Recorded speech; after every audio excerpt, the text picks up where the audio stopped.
दोस्तों, आज है तारीख 30 अगस्त और इसी दिन, हाँ जी हाँ, 30 अगस्त 1659 को ही Dara सिक्को was hanged by Aurangzeb. अब आप सोचेंगे कि कैसे ये हैंग्ड हुआ।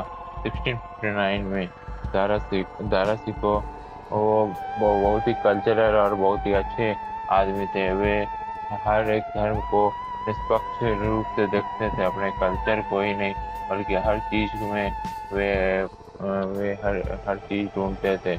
वे वे एक अच्छे ज्ञाता थे, एक अच्छे स्पीकर थे, एक अच्छे संस्कृत में अनुवाद करने जानते थे। उन्होंने संस्कृत भी सीखा था, लेकिन वो सोचते थे कि मैं ही सबसे ऊपर हूँ और कोई मेरे बराबर है ही नहीं।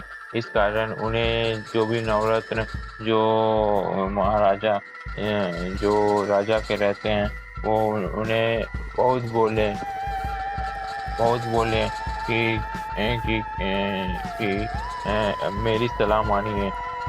लेकिन जैसे ही वो किसी और की सलाह सुनते थे, वो गुस्सा आ जाते थे और सोचते थे कि तुम मुझे सलाह देने वाले हो। मैं खुद इतना इतना कुछ कर लिया हूँ और तुम मुझे क्या सलाह दोगे। लेकिन एक और चीज जो ये हुई कि Dara Shikoh was hanged by Aurangzeb. ये कब हुआ? जब दारा जब उनके पिताजी की मृत्यु हो गई और तब उनमें उनमें एक बहुत ही अलग तरह से निष्पक्षता आ गई कि हम उन्हें उन्हें पहले भी 2 करोड़ रुपए सालाना मिलते थे और वो अपने पैसे को पूरी तरह उड़ा देते थे। जी हाँ, आपने सही सुना, वो अपने पैसे को उड़ा देते थे, पूरी तरह उड़ा देते थे। जितने भी पैसे वो मिलते थे सब उड़ा देते थे साल में, और पूरे सारे के सारे खर्च करके बैठ जाते थे। और ये कल्चरल आर्ट्स, ये सब की पिक्चर्स ये सब बनाने की कोशिश करते थे और आर्ट में ज़्यादा ध्यान लगाते थे, जो कि उन्हें सत्ता से दूर करने में भी इनका इस चीज का हाथ रहा। वो बहुत ही ज़्यादा आर्ट्स में रहते थे और इसके बावजूद उन्हें सब चीज मिलता रहा। लेकिन जब उनके पिताजी का देहांत हुआ, मतलब कि राजा उस समय के राजा का जो उनके पिताजी थे, तो उनके उसके बाद वो अकेले पड़ गए और वो सोचे कि वो तो मुझे तो गद्दी मिलेगा ही। लेकिन तभी औरंगजेब खड़ा हुआ, बोला कि आप इस गद्दी का हकदार नहीं है, क्योंकि आप मुस्लिम के अलावा भी संस्कृत श्लोक को पढ़ते हैं। और आपको बता दूं, यही दारा सिक्को हैं जो कि संस्कृत के श्लोक और बहुत सारे विचारों को उर्दू में अनुवाद किए और बहुत सारे भाषा में अनुवाद किए।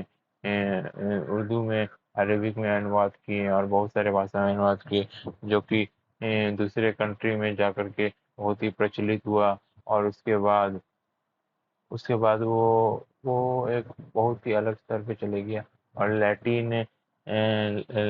लैटिन लैंग्वेज में भी आज इसलिए से संस्कृत का बहुत ही बड़ा महत्व दिया जाता है।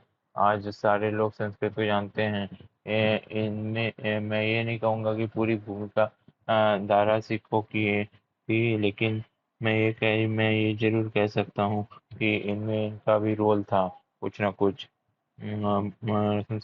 संस्कृत को बढ़ाने में। और बस यही, इसी के बाद जब वो युद्ध का टाइम आया, तो दारा सिकों और औरंगजेब के बीच जब लड़ाई हुई, तो सिर्फ और सिर्फ 3 घंटे के अंदर 10,000 लोग दारा सिकों के मारे गए, क्योंकि जब बहुत बड़ा गोला छोड़ा गया, तो दारा सिकों भागने लगे और ये देख करके उनके सेना भी चौंक गए। ये तो भगोड़ा निकल गया। ये जान के कि उनका उनका नेता जो लीडर है वो भगौड़ा है। सारे सारे सारे सैनिक निशस्त्र हो गए और कुछ और करने लगे और सब अपनी जान बचा के भागने लगे। तो उन्हें आपको यकीन नहीं होगा दोस्तों, उन्हें एक बेकार सी छोटे से हाथी में बैठा के पूरा एकदम बेइज्जत किया गया और पूरे शहर में घुमाया गया। और उसके बाद 30 अगस्त, आज ही के दिन 30 अगस्त 1659 को फांसी पर लटका दिया गया। और इससे हमें ये सीखने को मिलता है कि चाहे हम कितने भी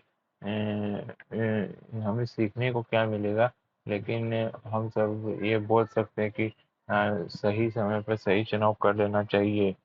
सिर्फ कल्चर या आर्ट से नहीं होता है। ये मैं आप पर छोड़ूंगा, ये सबका पर्सनल ओपिनियन होता है, लेकिन दारा सिकों के ये सब आर्ट्स वर्क करने के कल्चर के कारण ही आज आज संस्कृत बहुत ज़्यादा प्रचलित हुआ लैटिन और बहुत सारे दूसरे देशों में। तो बस दोस्तों, इतना ही था। और दारा सिकों का अब मैं बताने जा रहा हूँ दूसरा तथ्य।